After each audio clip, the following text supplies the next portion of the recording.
Salut Ludovic, Salut Pablo. merci d'avoir accepté mon invitation. Alors Plaisir. Ludovic, tu es avec d'autres, tu as lancé une page YouTube au départ, maintenant qui est devenu aussi un site internet, ça s'appelait Osons Causer, donc ça existe toujours Osons Causer, mais vous avez aussi lancé le site Osons Comprendre, auquel on peut s'abonner et je mettrai un lien sous la vidéo. Vous êtes trop aimable. Exactement, si les gens veulent s'abonner.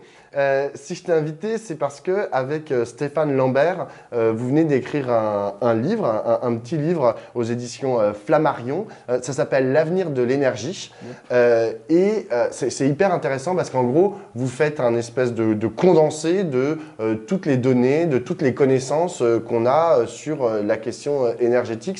C'est hyper bien fait, c'est hyper vulgarisé, hein, comme tu me l'as dit tout à l'heure, juste avant l'interview. Et surtout, ce que j'ai trouvé très intéressant, c'est que vous mettez à la fin de chaque chapitre, en gros, plein de liens, plein d'ouvrages à aller lire si les gens, les lecteurs, veulent aller plus loin. Ma première question, elle est toute simple, c'est qu'est-ce que vous avez voulu dire en fait avec ce livre? C'est quoi la thèse en fait que vous défendez? Parce que il y a une thèse, même si ça s'appelle l'avenir de l'énergie et qu'on a l'impression que c'est hyper neutre, etc. Vous avez quand même une proposition à faire sur la question énergétique en France.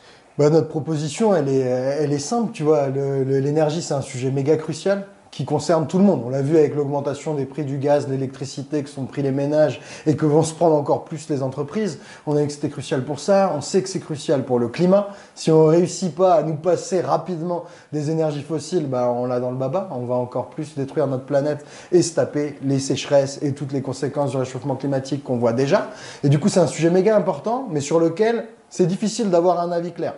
Quand tu écoutes les gens parler, il y en a qui te disent un jour, il faut faire tout nucléaire, l'autre jour, le nucléaire, c'est le drame. Un jour, il faut mettre des éoliennes partout. Et de l'autre côté, tu entends des gens qui disent, non, s'il y a une éolienne, on saccage mon paysage et c'est mort. Pareil pour les voitures. Et ça tue les oiseaux. Et ça tue les oiseaux. Pareil pour les voitures électriques. Il y en a qui présentent ça comme la solution clé en main et d'autres qui te disent que ça a tellement d'impacts environnementaux qu'en fait, c'est une fausse bonne idée. Et nous, on voulait démêler un peu qu'est-ce qu'il y a de vrai, qu'est-ce qu'il y a de faux sur toutes les solutions de transition énergétique. Et comme on est transparent, on donne aussi où nous on se situe par rapport au débat de transition énergétique. Et nous, nos thèses fortes, c'est qu'il va falloir aller vers l'électrification. Parce que tu as un choix pour te passer des énergies fossiles, de l'essence et du gasoil qu'on met dans nos voitures et du gaz qu'on crame dans nos chaudières. Tu as un choix. Soit tu les remplaces par des biocarburants, des bioénergies, soit par de l'électricité. Et nous, on fait clairement le choix de l'électricité. On pense que c'est plus fiable à long terme. On pense que ça a des meilleurs impacts environnementaux que la biomasse et le bois qui finalement peuvent plus impacter le climat. Du coup, on fait le choix de l'électrification. Et dans ce choix de l'électrification, nous, on pense que c'est beaucoup plus sûr de mélanger le nucléaire et les renouvelables. Quand on entend les gens parler, c'est soit 100% l'un, soit 100% l'autre. Nous, on pense qu'il faut tartiner. Il faut installer le plus d'éoliennes et de panneaux solaires qu'on peut, tout en construisant le plus de nouvelles centrales nucléaires qu'on peut, parce qu'on n'aura jamais trop de moyens de production d'électricité décarbonée. On ne manquera pas d'électricité. Il faut absolument qu'on produise le plus d'électricité bas carbone possible parce que c'est comme ça qu'on va se passer de nos énergies fossiles et c'est comme ça qu'on va le faire à un prix bas. Et si on ne le fait pas à un prix bas, on l'a dans le baba. Alors, la sobriété, c'est excellent, excellente punchline. Merci. La sobriété, vous y consacrez un chapitre. T'y crois pas? C'est-à-dire la décroissance, non mais la décroissance de notre production d'énergie. Alors attends, justement, le point sur la sobriété, c'est un point important parce que ça fait partie des solutions miracles qu'on entend souvent brandies. Quand tu demandes à quelqu'un comment on va faire pour la transition énergétique, beaucoup de gens, surtout dans l'écologie à gauche, disent il n'y a pas besoin de centrales nucléaires, il n'y a pas besoin de voitures électriques, ce qui compte, c'est la sobriété. Et c'est vrai. Et du coup, dans le bouquin, on allait regarder jusqu'où on peut aller et pousser la sobriété. On a regardé ce que propose le rapport de référence sur la transition énergétique en France, qui est le rapport de RTE, la boîte publique qui s'occupe du réseau d'électricité. Et eux, ils ont un scénario de sobriété qui est déjà bien exigeant. Il y a une voiture sur 3 qui disparaît en 2050, il y a plus de gens par logement, il y a un tiers de l'eau chaude dont on se passe. Ça veut dire que si tu aimes les douches longues et les grands bains, va falloir arrêter tout ça. Du coup, c'est un scénario qui demande pas mal d'efforts des ménages pour diminuer leur consommation.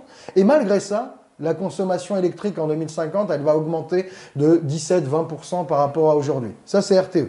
On est aussi allé regarder ce que propose Négawatt. C'est une association qui sert de base et inspire les programmes politiques de Jean-Luc Mélenchon et de Yannick Jadot à la dernière présidentielle, par exemple. Et ce que propose Négawatt, c'est un scénario de sobriété encore plus exigeant. Les besoins de mobilité, donc c'est-à-dire le nombre de kilomètres parcourus par les gens, ils veulent en squeezer un quart, ça veut dire on va faire un quart de déplacement en moins.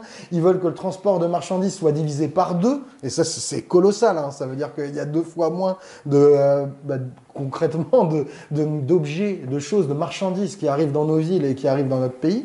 Et du coup, ça demande énormément d'efforts, de restrictions de consommation, et même eux, avec cette sobriété très extensive, arrive à une augmentation de la consommation électrique de 10% par rapport à aujourd'hui.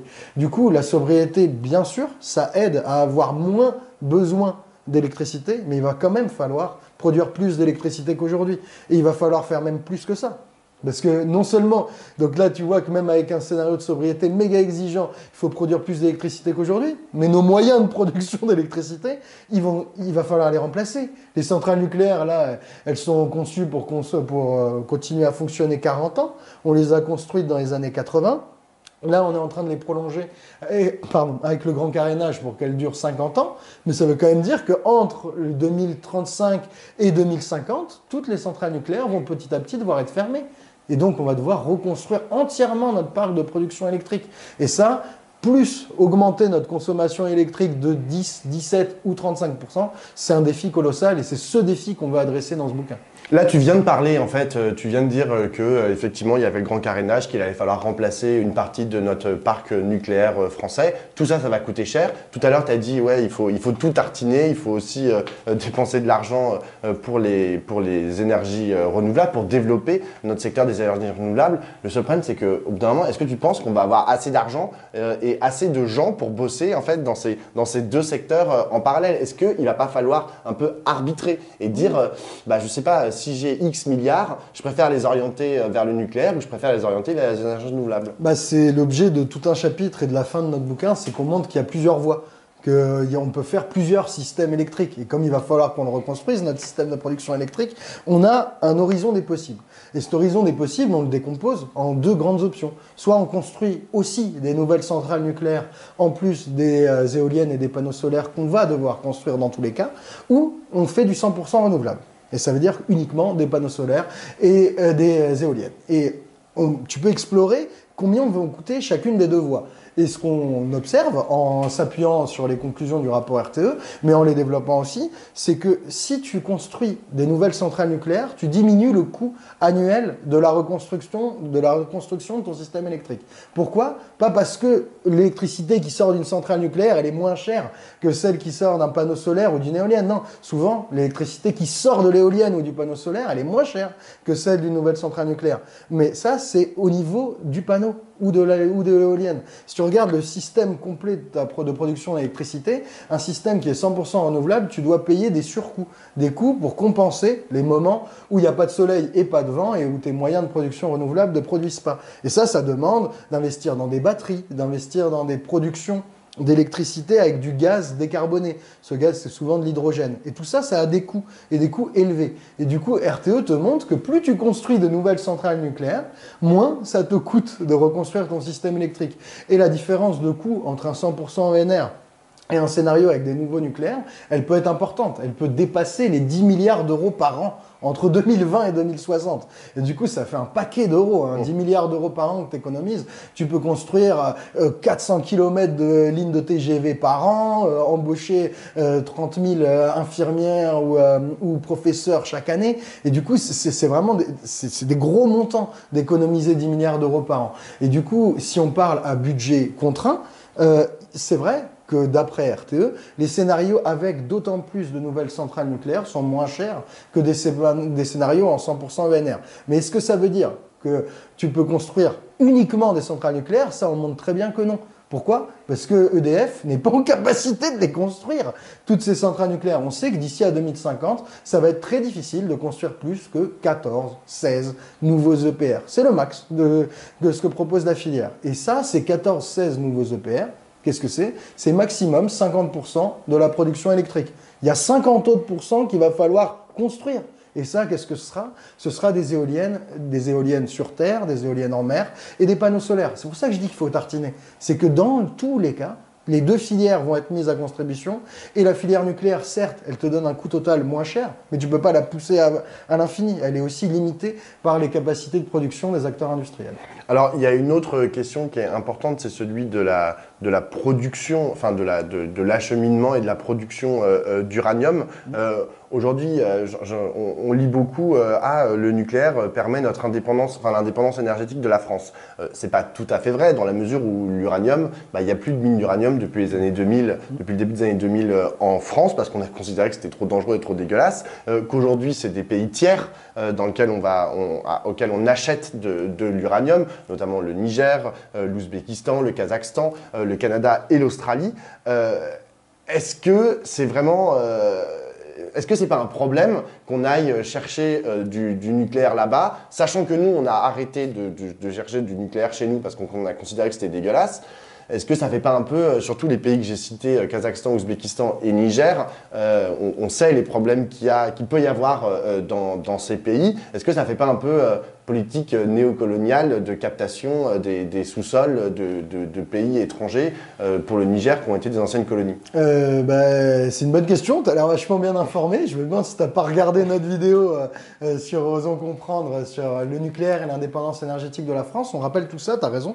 L'uranium, on a arrêté de le miner en France. Pas tellement parce que c'est dégueulasse, mais parce que les concentrations en uranium de nos gisements sont faibles et qu'il y a des concentrations plus fortes ailleurs. Et du coup, par tonne d'uranium extrait, c'est moins cher de le miner ailleurs. C'est plutôt ces considérations-là, et aussi parce qu'on l'avait déjà miné. Hein. Et du coup, tu as raison, on se fournit dans plusieurs pays, et ça, c'est une différence importante avec les fossiles. Les énergies fossiles, surtout le gaz, on n'a pas beaucoup de pays pour nous fournir. D'ailleurs, on a souffert de la fermeture du robinet russe avec l'invasion de l'Ukraine. Et pour l'uranium, tu as des fournisseurs diversifiés. Si tu regardes l'approvisionnement de la France sur les 10 dernières années, tu as raison de rappeler qu'il y a le Niger, l'Ouzbékistan, le Kazakhstan, mais tu as aussi le Canada, l'Australie, la Namibie, l'Afrique du Sud. Tu as des pays variés, et du coup, ces pays-là, oui, l'uranium là-bas mériterait sûrement au Niger d'être mieux extrait parce qu'il faut protéger les mineurs et ceux qui sont exposés à la radioactivité certes faible, mais à la radioactivité de l'uranium naturel. Mais admettons qu'on le mine mieux, que tu améliores grandement les conditions d'extraction. Ça n'aurait pas un énorme impact sur le prix de ton électricité. Parce que l'uranium naturel et la mine d'uranium représente une très faible part du coût de l'électricité nucléaire.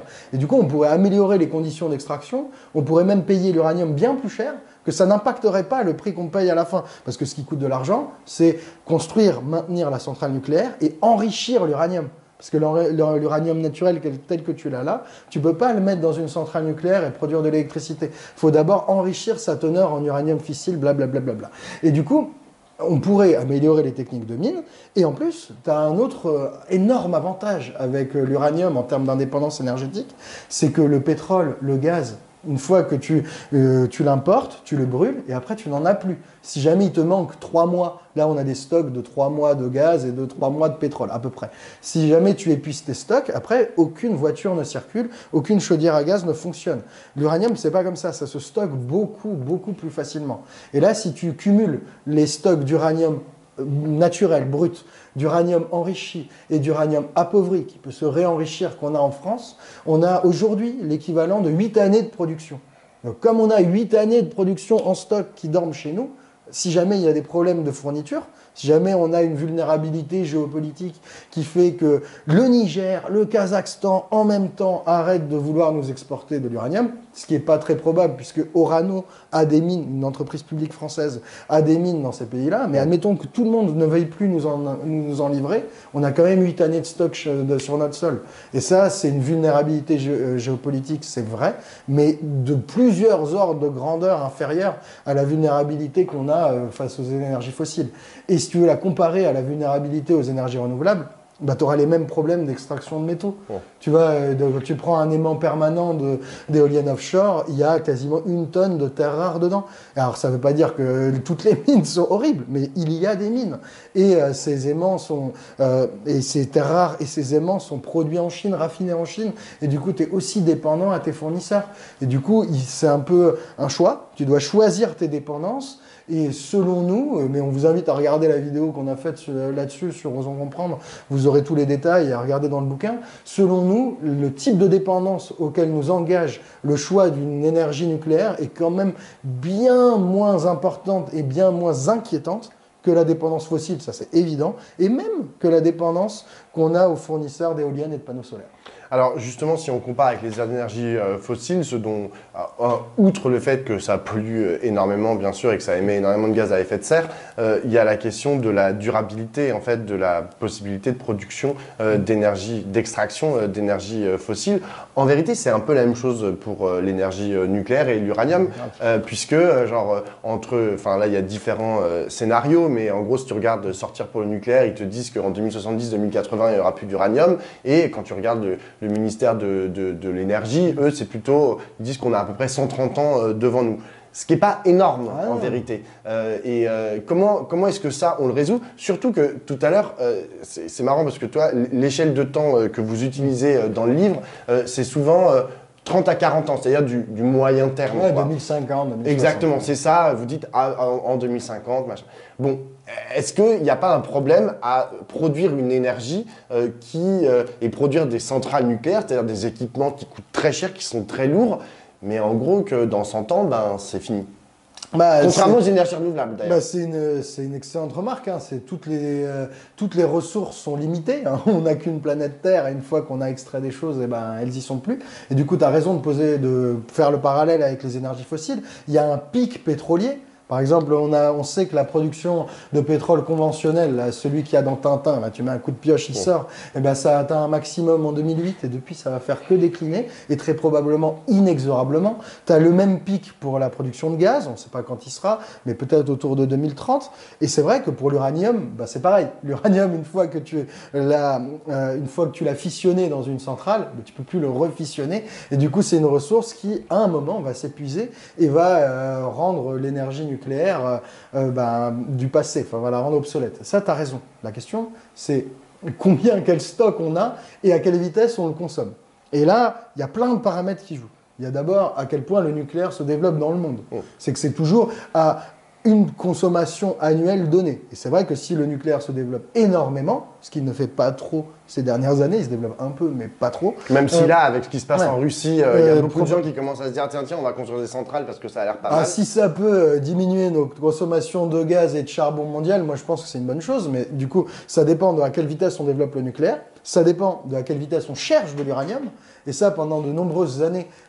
Comme l'énergie nucléaire se développait très peu, et heureusement l'armement nucléaire se développait très peu, il n'y avait pas eu beaucoup de prospection sur l'uranium. Du coup, là, il y a une inconnue. Moi, je ne suis pas géologue, j'ai aucune idée de jusqu'où on a fouillé tout le sous-sol du monde pour savoir quelle était la teneur d'uranium. Du coup, là, on va mettre un point d'interrogation. Mais tu as surtout un bond technologique qui, selon les experts du nucléaire, est raisonnablement atteignable à horizon du moyen terme, qui est le nucléaire de 4e génération. Donc ça, je ne vais pas rentrer dans le détail, il y a des vidéos qui l'explorent, je vous conseille les vidéos de Rodolphe de la chaîne Le Réveilleur, d'ailleurs si vous voulez explorer ça. Mais ce nucléaire de 4e génération, il permet de multiplier par en gros 100 l'utilisation de l'uranium. C'est-à-dire que là, aujourd'hui, on utilise 1% de nos réserves d'uranium. Si on passe à cette technologie de réacteur, on passe de 1 à 100. Et du coup, on multiplie nos réserves par 100. Et du coup, tes 100 ans possibles d'années qui nous resteraient d'uranium seraient multipliés par 100. Et là, 10 000. Là, du coup, 10 000, mais du coup, si on augmente notre consommation, si on dit qu'il y a plus de centrales nucléaires dans le monde, ça devient envisageable. Après, tout ça, c'est des inconnus. Il faut voir à quelle vitesse ça se développe. Et comme toujours, quand on parle de limitation des ressources, il ne faut jamais oublier que quand une ressource vient à manquer, souvent, on fait des investissements pour en trouver davantage et on fait des investissements pour diminuer notre consommation. C'est ce qui se passe en ce moment sur la chimie des batteries des voitures électriques.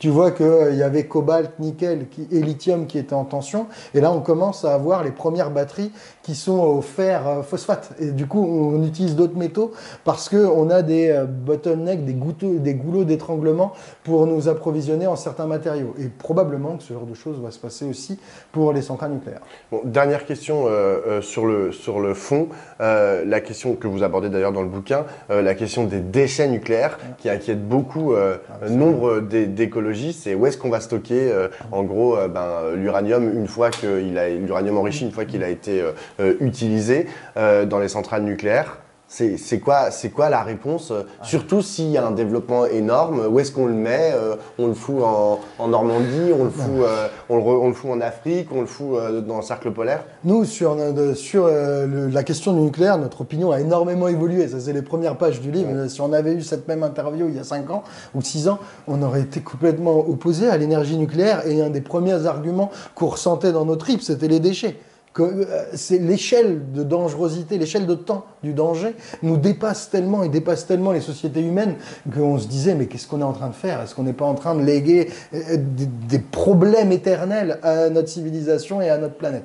Du coup, on était très inquiets sur la question des déchets. Mais à un moment, on s'est dit qu'il fallait aller plus loin que notre impression et ce qu'on ressentait en voyant le problème décrit de manière large. On allait regarder le détail. On allait regarder qu'est-ce que prévoyait de faire la France, qu'est-ce que prévoyaient de faire les autres pays qui utilisent de l'énergie nucléaire, de leurs déchets. Et là, ce qu'on voit, c'est qu'il y a 2 catégories de pays. Il y a des catégories de pays qui envisagent des solutions à long terme pour gérer leurs déchets nucléaires et des pays qui, en gros, laissent le problème en plan et se disent on verra plus tard et le laissent à la surface. Nous, on est très contents que la France fasse partie de la première catégorie, qu'on essaye de trouver une solution à long terme. Parce que pour nous, c'est juste, c'est normal et c'est bien que ce soit les sociétés, les générations, toi, moi, nos parents, qui ont bénéficié d'une électricité nucléaire qui a ses avantages et ses défauts, qui prennent en charge la gestion à long terme de leurs déchets. Et du coup, pour nous, c'est bien qu'on cherche des solutions à long terme. Et on a remarqué que tous les pays qui ont des solutions à long terme aux déchets nucléaires font le même choix. Le stockage géologique profond. Ça, je ne vais pas vous détailler, nous, notre projet à CIGEO à Bure, mais c'est le même principe partout dans le monde, c'est de trouver des couches géologiques, donc des endroits dans notre sous-sol qui sont stables, où il n'y aura pas de tremblements de terre, où il y a très peu de chances qu'il y ait de grands tremblements de terre, très peu de chances qu'il y ait des infiltrations d'eau massives, et très peu de chances que des humains futurs fassent des trous pour y trouver quelque chose, parce qu'il n'y a rien.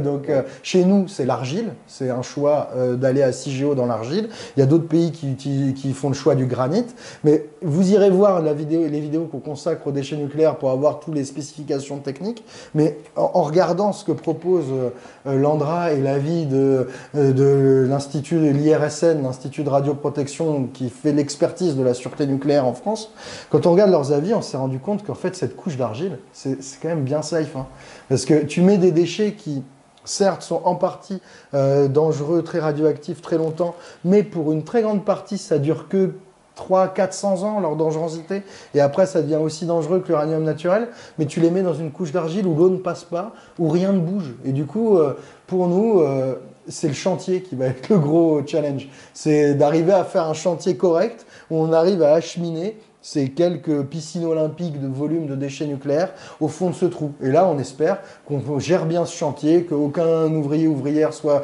blessé, contaminé. Et pour nous, c'est ça le gros challenge. Mais une fois qu'ils sont au fond d'une couche d'argile, on ne voit pas trop comment un humain pourrait être contaminé, même à des horizons de temps très larges, puisqu'on a trouvé des couches géologiques qui précisément ne bougent pas et ne laissent pas passer l'eau, et dans lesquelles on ne va pas forer. Du coup, normalement, nous, en tout cas, ça nous a rassurés.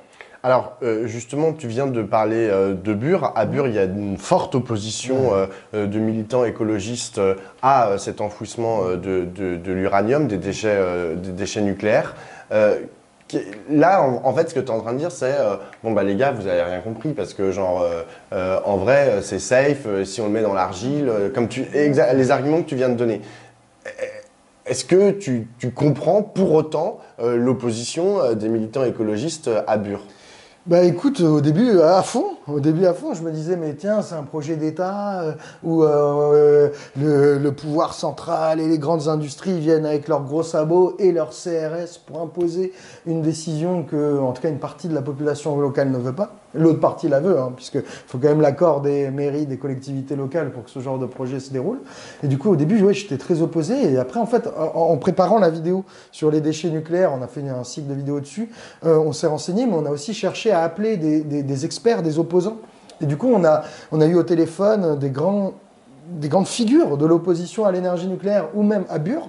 Et on s'est rendu compte que, en fait, certains d'entre eux sont juste opposés. Par exemple, Bertrand Thuillier, il nous a dit, moi, le stockage géologique profond à Bure, dans l'argile, des déchets les plus dangereux, je te passe les hautes activités à vie longue, mais on s'en fout. Ceux-là, moi, ça me va. L'argile, c'est le meilleur endroit où les mettre et je suis OK avec ça. Il y a un seul type de déchets pour lequel je ne suis pas d'accord parce que pour moi, c'est dangereux à cause des dégagements d'hydrogène, je te les passe. C'est des déchets qui ne sont pas très dangereux, qu'on a produits il y a longtemps et qui peuvent occasionner des dégagements d'hydrogène. Il m'a dit, moi, c'est juste cela. J'ai pas envie qu'on les mette dans le sous-sol dans l'argile de Bure. Je veux qu'on les mette dans un granit ailleurs, à un endroit où on peut mieux repérer s'il se passe quelque chose.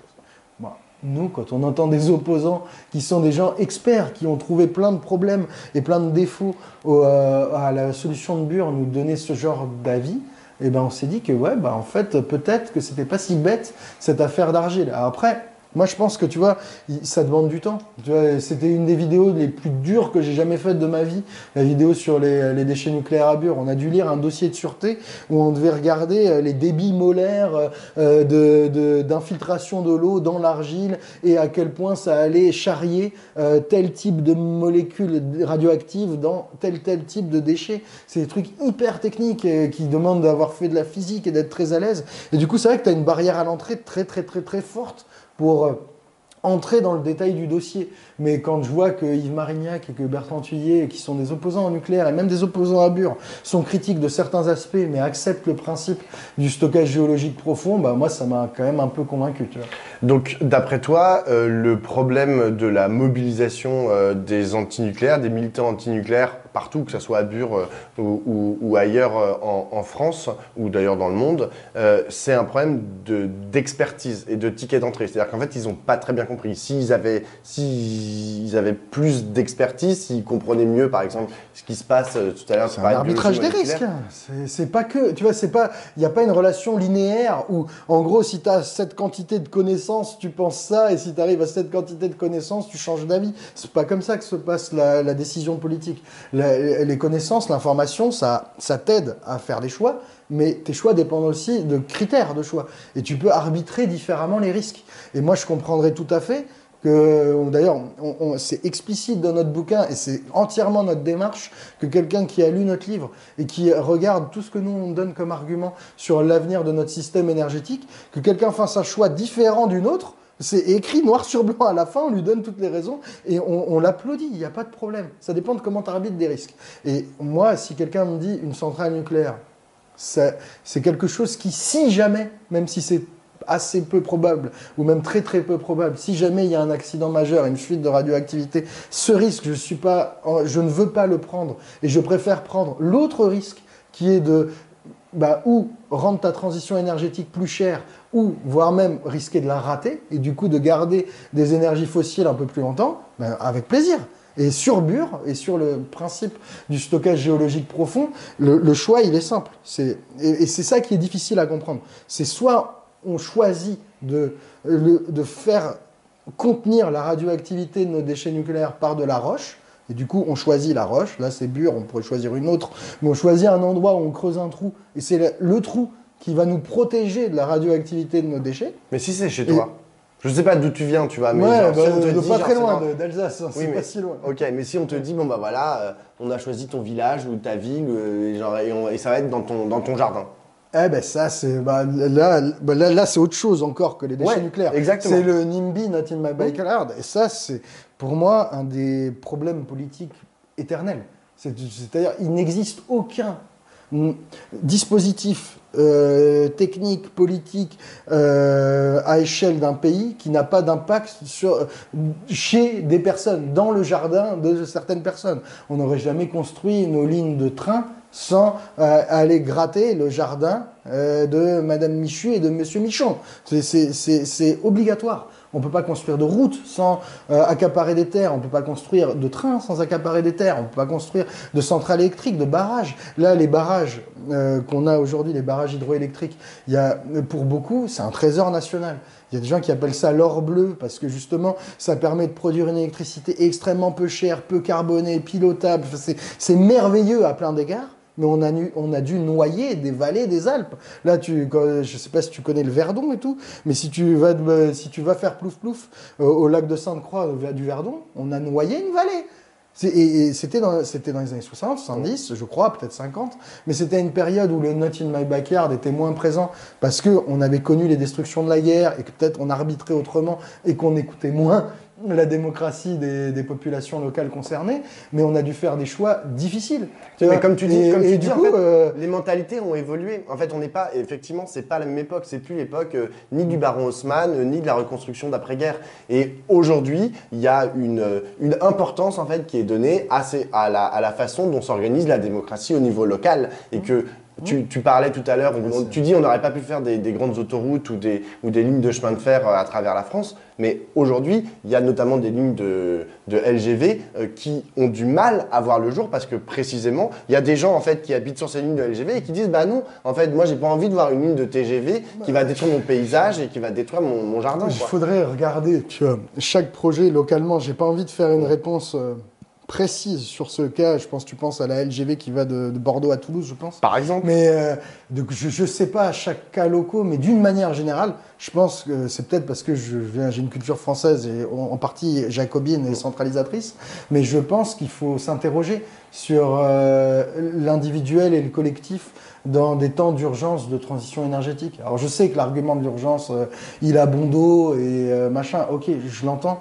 Mais quand même, tu vois, on peut pas en même temps vouloir lutter contre les bagnoles, les autoroutes, le vroom vroom et la destruction de notre planète et ne pas vouloir de lignes de TGV. Il y a un moment où il en faudra. Est-ce qu'il faut qu'elle passe comme ci ou comme ça? Je veux bien débattre, mais c'est bien que Toulouse, qui est Airbus City et une des villes les plus enclavées en train, se désenclave en donnant des possibilités de lignes de TGV pour qu'enfin on ne soit pas obligé d'aller à Toulouse en avion. Oh. C'est bien pour tout le monde, c'est bien pour les Toulousains, c'est bien pour la région toulousaine et c'est bien pour la France en général. Oh. Et du coup, pour moi, quand tu as un intérêt général, ça me paraît être normal que de la meilleure manière possible, c'est vague ce que je dis, mais ça me paraît normal qu'il s'impose sur des intérêts particuliers. Et si ton seul intérêt particulier, c'est ta petite propriété privée à toi, bon, bah garde ta pêche. Hein, tu vois. Non, mais c'est pas que ça, parce que si tu écoutes par exemple des gens comme Aurélien Barraud ou d'autres, ils disent bah, peut-être qu'au bout d'un moment, il faudrait aussi revoir notre rapport à l'espace, notre rapport au temps, et que, bah oui, mettre 5 heures ou 7 heures pour faire Paris-Toulouse, peut-être qu'il faut que ce soit ça qui devienne la norme, plutôt que de sans arrêt, en fait, réduire les temps de trajet, vouloir réduire les temps de trajet entre deux points sur le globe. Ouais, mais si tu veux, je veux dire, je comprends, si ça se trouve, on n'aura pas le choix. Hein, je comprends l'option, le pari philosophique, moi ça me va, d'accepter de la lenteur, d'accepter de la modération et tout. Mais si tu veux substituer des usages, si tu veux faire en sorte que les gens prennent moins leur voiture, prennent moins l'avion, eh ben, si tu proposes une alternative peu chère, qui va vite, qui est agréable, comme est le TGV, tu vois, ça a des défauts le TGV, c'est trop cher et tout, mais c'est un des moyens de transport les plus agréables du monde. En d'un instant, tu te déplaces d'une capitale, enfin d'une grande ville à une autre grande ville, et dans des conditions de confort mais incroyables et sans émettre un pet de CO2. Oui, Paris-Marseille en TGV, je crois que c'est même pas un steak haché d'émissions de CO2. Du coup, c'est un truc de malade comme c'est bas carbone. Et du coup, pour moi, si tu veux faire transiter des usages et en finir avec la bagnole thermique et l'avion, si tu peux proposer cette qualité de service en face, c'est quand même un plus. Alors je veux bien que philosophiquement, on doive réapprendre la lenteur, la modération, mais si tu peux faire des LGV partout en Europe, entre toutes les grandes villes européennes, eh ben à mon avis, l'avion, ça va être difficile pour lui, et c'est tant mieux pour nous tous si on arrête avec l'avion à l'échelle du continent. Du coup, je suis plutôt un avocat des LGV, moi. Dernière question, Ludovic. Qu'est-ce qui fonde, selon toi, notre rapport collectif à l'écologie? En gros, tu l'as dit tout à l'heure et vous le dites dans le bouquin, tu dis nous on a vachement évolué sur la question écolo. D'abord, osons causer et osons comprendre. C'est pas que sur la question écolo. Vous parlez pas que de la question écolo. Qu'est-ce qui fait que tout d'un coup vous avez dit bon bah va falloir qu'on écrive un bouquin, c'est trop important. Et qu'est-ce qui fait aussi que aujourd'hui la question écolo elle est importante dans notre pays, mais bon, elle n'est pas non plus centrale. Tu vois, quand tu poses la question aux gens là, dans les études d'opinion, etc., ce qui revient en premier, c'est le pouvoir d'achat. Tu vois. En partie, ce qui a déclenché l'envie d'écrire un bouquin sur l'énergie, c'est qu'en fait, c'est extrêmement lié au pouvoir d'achat. Là, on le voit avec l'invasion de l'Ukraine et la hausse des prix de l'énergie. Si tu payes très cher ton chauffage, ton électricité et ton essence pour te déplacer, eh ben, ton pouvoir d'achat, toi individu, se contracte, les boîtes, les entreprises aussi ferment. On a vu Duralex mettre à l'arrêt sa production, on a vu les boulangers, boulangères être étranglés par la hausse de leurs factures, et il y a plein d'autres boîtes qui connaissent la même chose, et du coup tu squeezes tes emplois. Il y a des gens qui ont été mis au chômage technique à cause de la hausse des prix de l'énergie. Et du coup, pour moi, tu vois, c'est vrai que dans l'écologie, il y a une dimension environnementale, se soucier de ce qu'il y a autour de nous, se soucier du futur, de l'environnement de notre planète, de la biodiversité et donc du climat. C'est vrai, c'est méga important, mais l'énergie, ça fait le pont entre cet intérêt environnemental et cette écoute à ce qu'il y a autour de nous et les questions de pouvoir d'achat.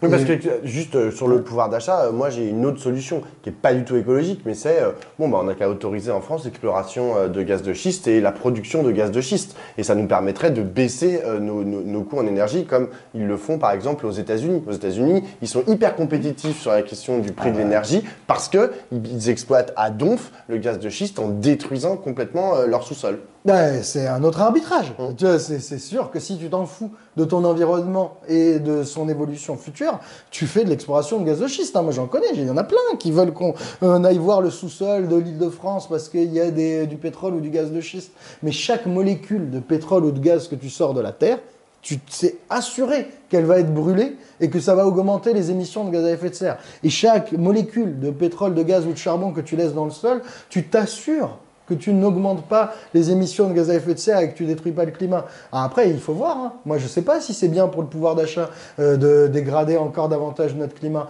On a vu là les simulations du climat français en 2050, en 2100 que propose Météo France. Je sais pas si tout le monde va être content d'être en EHPAD, parce que moi, en 2060, 70, je serai vieux si je suis encore là. Et je sais pas si je serais très content d'être en EHPAD avec des canicules à 52. Tu vois, et c'est des scénarios climatiques certes extrêmes que je vais tout faire pour qu'ils n'arrivent pas, mais je ne sais pas si on y gagne à dégrader notre climat à long terme. À court terme, tu peux y gagner, mais à long terme, tu n'y gagnes pas. Et ce qu'on montre dans le bouquin aussi, c'est que pour le pouvoir d'achat, tu as des solutions qui sont compatibles avec l'issue climatique. Et pour nous, des scénarios où on produit beaucoup d'énergie électrique bas carbone en s'appuyant sur des nouvelles centrales nucléaires, c'est quelque chose qui a des grandes chances de préserver le pouvoir d'achat tout en préservant la planète. Après, comme tous les paris sur l'avenir, tu peux te tromper. Mais pour nous, ça nous paraît être, avec notre arbitrage des risques, être un truc qui fait un meilleur équilibre entre fin du monde, fin de mois, préservation de la planète et préservation du pouvoir d'achat à long terme. Après, on peut se gourer.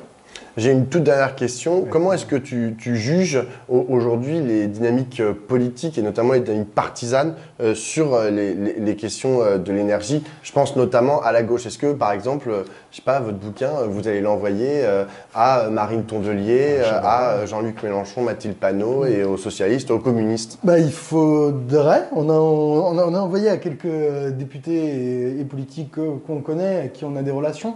Mais ouais, il faudrait. Parce que on voit qu'il y a une déconnexion, en tout cas qu'on sent une déconnexion toujours plus grande entre la base des électeurs ou même des sympathisants, des militants des partis et la tête sur la question énergétique. Quand tu regardes les sondages, tu as des sondages commandés par, je crois, je sais plus si c'est EDF ou l'IRSN chaque année sur l'opinion du nucléaire en France et qu'est-ce qui sont la perception des dangers, etc. Et tu vois que chez les sympathisants ELV et chez les sympathisants de la France Insoumise, l'option d'avoir un mix énergétique qui combine nouvelles centrales nucléaires et énergie renouvelable, elle gagne du terrain et elle est même majoritaire là depuis la guerre en Ukraine. Alors que quand tu écoutes les options politiques déclamées par les leaders de ces partis, quand tu écoutes Jean-Luc Mélenchon, il te dit qu'il faut fermer les centrales nucléaires le plus vite possible. Il dit même avant 2040, ce qui est une folie sans nom. Là, on le développe dans le bouquin, mais ce qui est une folie sans nom. Et quand tu regardes ce que dit ELV dans les statuts, il y a écrit dans les statuts de ELV qu'il faut s'opposer à l'énergie nucléaire. Il n'y a rien qui est mentionné sur les énergies fossiles. Et du coup, dans la culture politique de gauche et la culture énergétique de la gauche, il y a parfois, selon nous, peut-être une mauvaise focale où le nucléaire est devenu un peu un marqueur identitaire et la question première à résoudre, alors que selon nous, ça devrait être les fossiles et d'avoir une énergie bas carbone le plus vite possible, le moins cher possible. Et que là, au moins dans un premier temps, moi je suis pour, je m'en fous moi de l'atome, j'ai pas envie d'avoir des centrales nucléaires, c'est juste un moyen qui règle un problème à notre horizon de temps qui concerne notre génération. Et pour moi, il faudrait que la gauche se redemande comment assurer une sortie rapide des fossiles à moindre coût. Et si c'est ça la question prioritaire, je pense que l'opposition au nucléaire passera au second plan. Ça ne veut pas dire que tout le monde sera d'accord, ça veut dire que tu hiérarchises les problèmes autrement. Et j'aimerais bien que les appareils politiques se rendent compte que ça branle dans le manche et que ça bouge à la base. Merci beaucoup Ludovic. Merci à toi Pablo. S'il y a des écologistes ou des insoumis qui écoutent cette vidéo et qui veulent venir répondre à Ludovic, il n'y a aucun problème. Je suis ouvert. Pas, avec grand plaisir pour un débat, pour quoi que ce soit. N'hésitez pas non plus à regarder le bouquin et les vidéos parce qu'on développe un peu je mets tous les liens, ce que je raconte là. Avec grand plaisir pour un débat. Franchement, si vous êtes chaud, n'hésitez pas à lâcher vos coms. Merci beaucoup Ludovic. Ciao.